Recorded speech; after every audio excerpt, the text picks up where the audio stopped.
hummus. It's a really great way of getting some plant-based protein in and fibre. It's incredibly nutritious and very, very easy to make your own. So you can either hydrate a bag of dried chickpeas, which you normally leave overnight or for about 12 hours just in water. Then you would boil that, you would put it into fresh water and bring it to the boil and simmer it until it was soft, so probably about an hour and a half or so. These are actually tinned, so all I've done is pour them into my sieve, rinse them off, and then leave them over a jug or bowl just to drip through. If you eat a lot of hummus, you might as well do a couple of tins if you go through a lot as a family in the week, because it will last for at least a week, so that's fine.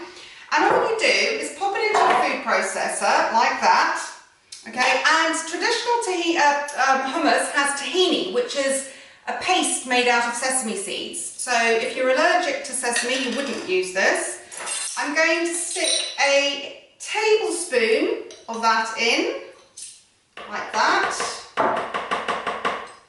Okay, if you are allergic, just leave it out.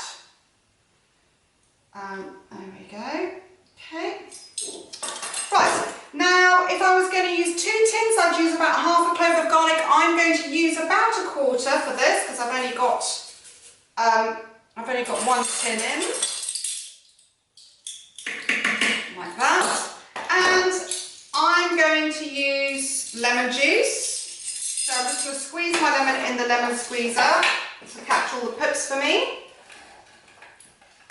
And if you like it lemony, add a couple of tablespoons. I'm going to add a tablespoon. You can always try it, see what you think.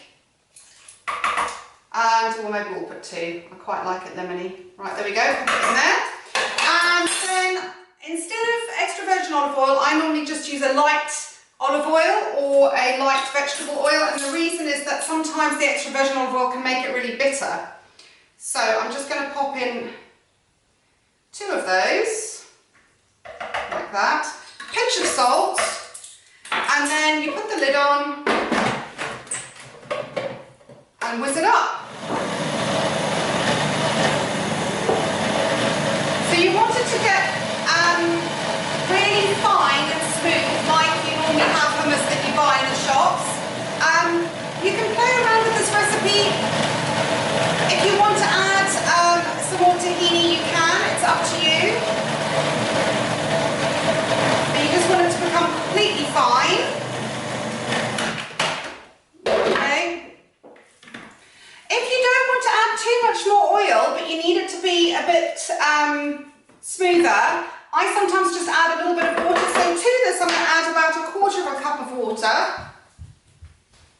rather than oil. So I'm going to add about a quarter of a cup of water to this rather than extra oil, because I don't want to add too much extra fat.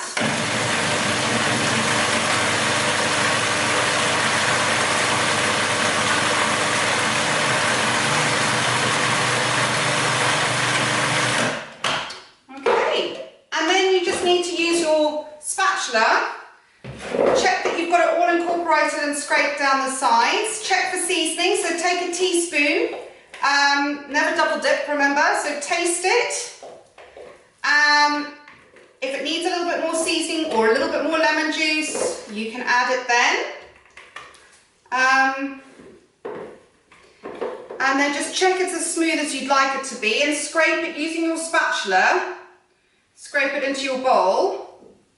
You can then have it, if you're going to make the focaccia recipe, it's delicious with focaccia, or with some crudités. If you want to practice your knife skills, it's great to chop up some crudités, some cucumbers, some carrots.